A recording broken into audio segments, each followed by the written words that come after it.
Hello! And this problem is often asked in interviews. Given an array of integers, and you have to return indices of the two numbers such that they add up to a specific target. You may assume that each input would have exactly one solution, and you may not use the same element twice.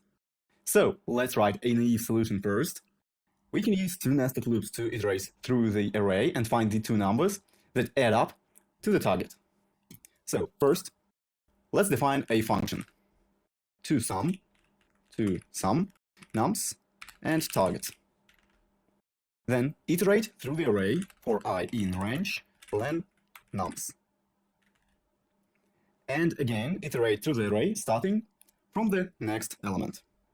For j in range I plus 1 len nums. And then if the sum of the two numbers is equal to the target, if nums I plus nums j equals target,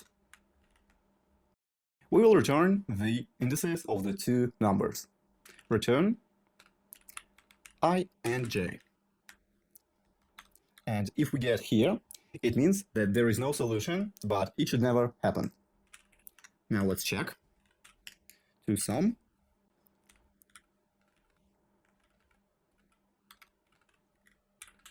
Now let's save and run the code.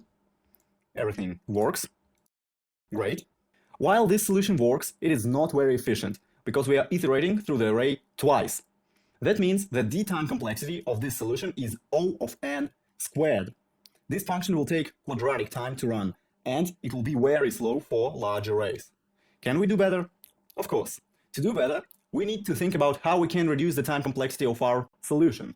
We can use a dictionary to store the numbers we have already seen. This will allow us to check if the complement of the current number is in the dictionary in constant time. If it is, we have found the two numbers that add up to the target.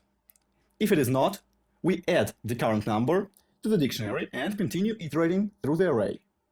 So now let's delete this and create an empty dictionary. Scene. Then iterate through the array for I in range len nums. Then calculate the complement of the current number. Complement target minus nums I.